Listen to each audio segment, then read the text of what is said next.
कि ईसा अलैहिस्सलाम को यानी कि ईसा जो मरियम का बेटा है उसको ना क्रूस पे चढ़ाया ना वो मारा गया, लेकिन लोगों को ऐसा लगा, ऐसा प्रतीति हुआ। तीसरा आर्गुमेंट हम देखेंगे। अब ये तीसरा आर्गुमेंट में मैं थोड़ा समय बिताना चाहूंगा। ये तीसरा आर्गुमेंट भी जो है कुरान से आता है, वो आता है सूरह निसा यानी कि सूरह 4 अध्याय में आयत नंबर 157 से लेकर 158 तक। यहां पर सफाई से लिखा है कि ईसा अलैहिस्सलाम को यानी कि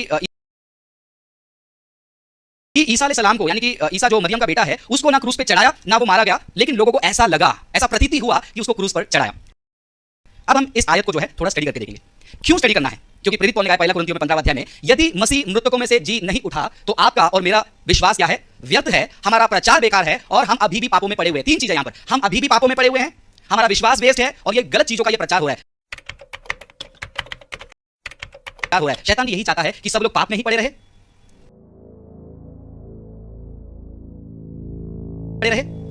उसका प्रचार ना हो, और तीसरा इन लोगों का विश्वास व्यर्थ ठहरे। तो यही चीज है, ये आयत को हमको स्टडी करना बहुत जरूरी है।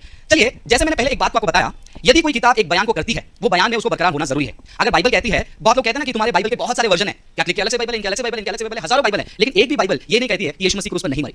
तो जो बुनियादी आर्गुमेंट है वो कॉन्ट्रडिक्ट नहीं करती है। तो क्या कुरान इस बुनियादी आर्गुमेंट को जो क्रिश्चियनिटी के खिलाफ प्रस्तुत करती है सूरह 4 आयत नंबर 157 158 में, उसको बरकरार रखती है, या फिर कुछ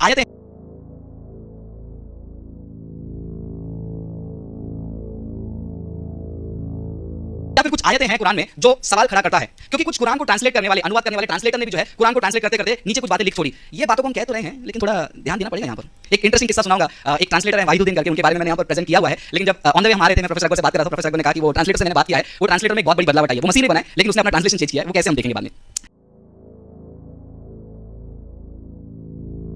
कुरान की कुछ आयतों को हम देखेंगे। सबसे पहला सूरह 3 आयत नंबर 144। ये मुसलमान हमेशा कहते हैं कि आखिरी नबी है हमारे मोहम्मद सल्लल्लाहु अलैहि वसल्लम, ये आखिरी नबी है, वो उम्मत के एकदम एंड वाले लास्ट के प्रॉफिट हैं। तो ये प्रॉफिट को अगर मैं लास्ट पॉइंट रख दूं और ये सूरह को पढ़ूं, ये सूरह कहता है कि जितने भी नबी ये मोहम्मद साहब के पहले आए वो सब के सब मर गए। क्या यीशु मसीह मोहम्मद, थोड़ा मैं जाकिर नायक का साइड करता हूं, यीशु मसीह मोहम्मद के पहले आए या बाद में आए? बताइए, पहले आए। तो यीशु मसीह मोहम्मद के पहले आए, तो ये आयत में लिखा है कि वो मर गए, तो वो मरे थे, जिए थे? मर गए थे। अगला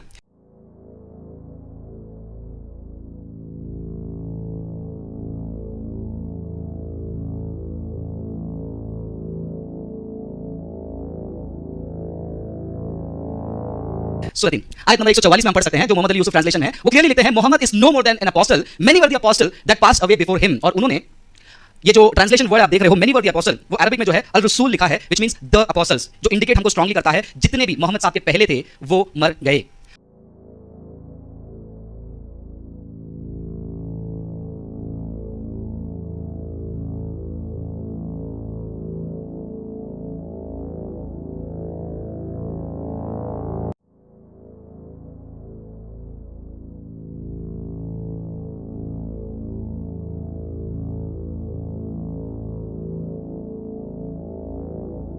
कुछ और पॉइंट्स हम देखेंगे। सूरह 19 में हम देखेंगे आयत नंबर 33 में यीशु मसीह खुद अपने जीवन के बारे में, मौत के बारे में और पुनरुत्थान के बारे में बात करते हैं। देखिए यीशु मसीह क्या कहते हैं। यीशु मसीह कहते हैं बालक के रूप में कि धन्य है वो दिन जिस दिन मैं पैदा हुआ। पता नहीं कुरान में ऐसा है नहीं, मैं अनुवाद करने की कोशिश कर रहा हूं। धन्य है वो दिन जिस दिन मैं पैदा हुआ, और धन्य है वो दिन जिस दिन मैं मरूंगा, और धन्य है वो दिन जब मैं दोबारा पुनरुत्थान किया जाऊंगा। ये क्यों कह रहे हैं यीशु मसीह? तो कुरान में कहीं ना कहीं यीशु मसीह भी अपने मौत के बारे में कह रहे हैं, लेकिन कुछ मुसलमान कहेंगे भाई साहब थोड़ा गाड़ी को ब्रेक लगाओ।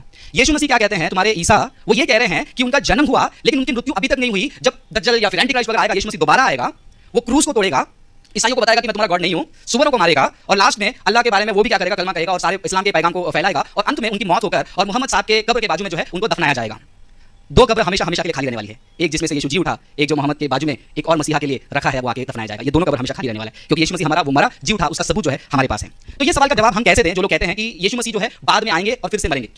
हम यहया के बारे में बात करेंगे, जॉन द बैप्टिस्ट जो यूहन्ना बपतिस्मा देने वाला है, उसके बारे में देखिए कुरान क्या कहती है। उसी सूरह में आयत नंबर 15 में यहया यानी कि जॉन द बैप्टिस्ट के बारे में लिखा है, so peace is on him the day he was born, the day that he dies and that day he will be raised to life again. अगर यीशु मसीह का मृत्यु वापस आने के बाद होगा, तो क्या ये आयत को भी हम उसी अंदाज में पढ़ सकते हैं कि यूहन्ना बपतिस्मा देने वाला भी वापस से आएगा और उसकी मौत होगी? नहीं कर सकते, क्योंकि यूहन्ना बपतिस्मा देने वाले का मौत हुआ, ये हमको सफाई से पता चलता है।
एक आर्ग्यूमेंट है जो अभी मैं स्किप कर देता हूं फिलहाल टाइम के इंटरेस्ट में। एक शब्द है अरबिक वर्ड इन्नी मुतवाफिका, ये जो शब्द जो है यीशु मसीह के मौत के लिए इस्तेमाल किया है अरबी शब्द, यही शब्द जो है कुरान में कम से कम जितना मैं जानता हूं 10 से 11 बार जो है दोबारा दोहराया गया है। और जब जब ये शब्द को दोहराया गया है ये मौत को दर्शाता है, ना कि फिर से आके मरेंगे। तो इन आर्ग्यूमेंट से भी हमको पता चलता है कि कुरान भी जो है गवाह देती है कि यीशु मसीह की मौत हुई थी।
कुछ हदीसों को भी हम देख सकते हैं। ये हदीस में लिखा है साहिह बुखारी में, अब्दुल्लाह ने लिखा, as if I am looking at the profit, मैं कैसे नबी को देख रहा हूं जैसे मैं बात कर रहा हूं उस नबियों के बारे में, हुज पीपल हैव बीटन, उनके लोगों ने उनको पीटा, उनको घायल किया और उसको मारा और उसने खून को जो है अपने चेहरे से पूछा और उस नबी ने कहा हे खुदा इन लोगों को तू माफ कर।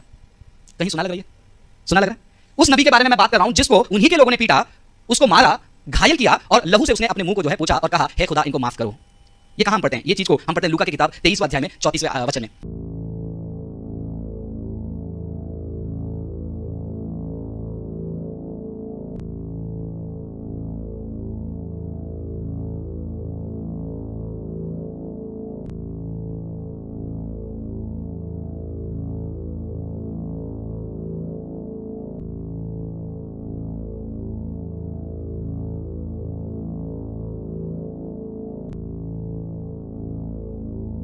वचन में कुछ लोग कहेंगे अरे नहीं ऐसे बहुत सारे नबी होंगे, लेकिन इसको जो है हम जबरदस्ती कहते हैं। जबरदस्ती मतलब आप किसी को सामने से बताओगे कि यहां पर चांद दिख रहा है और वो बोलेगा आग बंद करके चांद कहां है, पूरा अंधेरा है, लेकिन जब हम आके